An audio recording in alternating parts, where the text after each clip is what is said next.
Barkanmu da warhaka. Yau zan koya muku yadda ake addition of numbers. Idan aka ce sum, ana nufin summation of numbers. Idan aka ce summation of numbers, ana nufin addition of numbers. Idan aka ce addition of numbers, ana nufin a haɗa. A cikin sauƙi ba tare da lokaci ba, za ku ga muna da iya abubuwan da muka samu nan. Za mu fara da farko, kafin mu fara ya ce find the sum of the following. Ga sunan an ba mu guda biyar.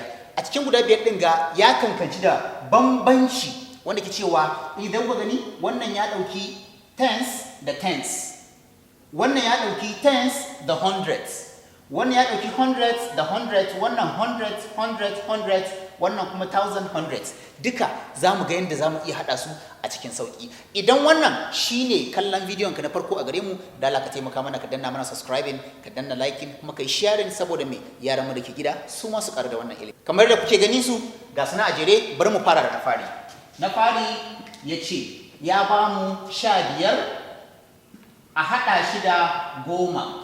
Idan aka baka irin wannan, abu na farko da ya kamata ka fara yi shi kamar in ka duba sauran bidiyoyi na da na yi bayani, akwai wanda na yi bayani akan units, 100 da tens, amma a gurguje bari mu sake yin shi saboda yan kallo. Idan aka ce units ana nufin abu kwaya guda ɗaya shine units. Idan aka ce tens ana nufin abubuwa nambobi kwaya biyu.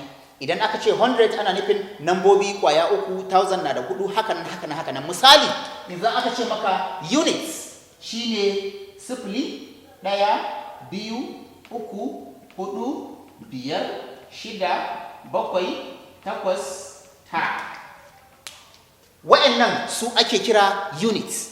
Me yasa ake kiran su units? Saboda idan ka duba wannan sifili ne. Sifili guda nawa ke wajen ga guda ɗaya. Wannan ɗaya ne. Ɗaya guda nawa kenan? Ɗaya. Wannan biyu ne. Biyu guda nawa kenan? Haka in ka bi su gabaki ɗaya haka suke. Wannan yasa nake cewa wa'anga a duk duniya su kaɗai ne nambuwa na kirga da muke da su duk duniya. Babu wani ƙari.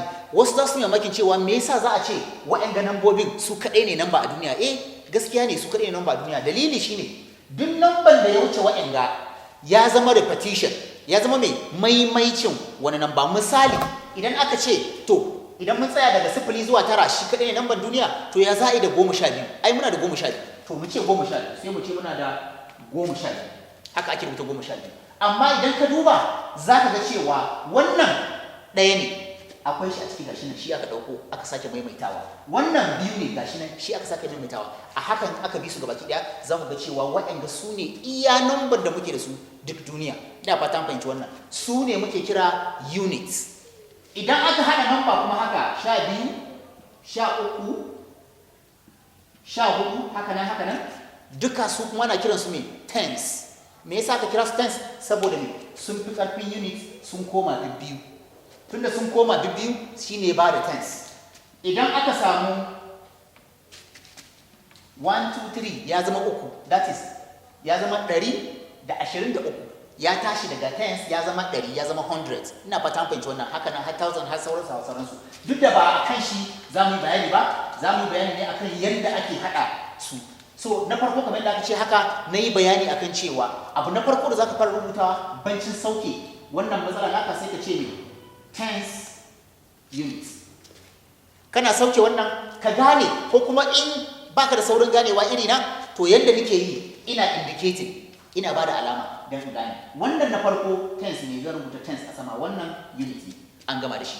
Zan sake rubuta mu wannan, shi ma wannan tens ne, wannan unit ne, saboda in san kowanne na dauko gidan shi zan aje shi. Ina fatan ku fahimci wannan. Yau sanda muna daukar wannan mun ga t, ga t nan, me yake gidan shi? 1. Mun aje 1 din mu. Haka ne? Sai me? Sai 5. Sai mu aje 5 ɗin mu. Mun gaba da wanga. Sai me? Sai na biyun. Shi ma t ɗin na biyun ɗaya ne. Sai shi ma mu aje ɗaya. Na biyun shi 0 ne. Sai mu aje 0. Sai mu ɗan ja ɗan ƙaramin layi ya kanka. Ina fatan muna fahimta. Sai mu sa alaman tambayar mu a nan. Idan alaman tambayar mu ya biyo, idan za ka fara aiki ba a farawa ta hannun hagu. Ana farawa ne ta hannun dama, that is units. Akan units za ka fara aikinka saboda aikinka ya zo maka da sauki. Ina fata mun fahimci wannan. Sai mu ce to 5 a haɗa shi da babu komai. Abinda ake nufi a nan shine idan ka ɗauki 5 ka aza shi a gidan da babu komai, in ka kirga nawa za ka gani 5 ɗin nan da ka aje shi za ka gani. So haka ya bamu 5 a nan. wannan kuma ɗaya a haɗa da ɗaya zai ba mu 2.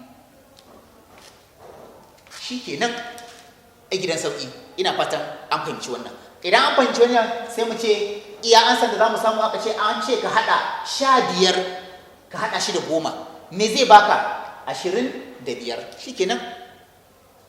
Idan wannan shi ne farkon kallon bidiyon ka taimaka ka danna mana subscribing kuma ka danna mana like ka kuma yi sharing saboda me yaranmu na gida su masu ƙaru.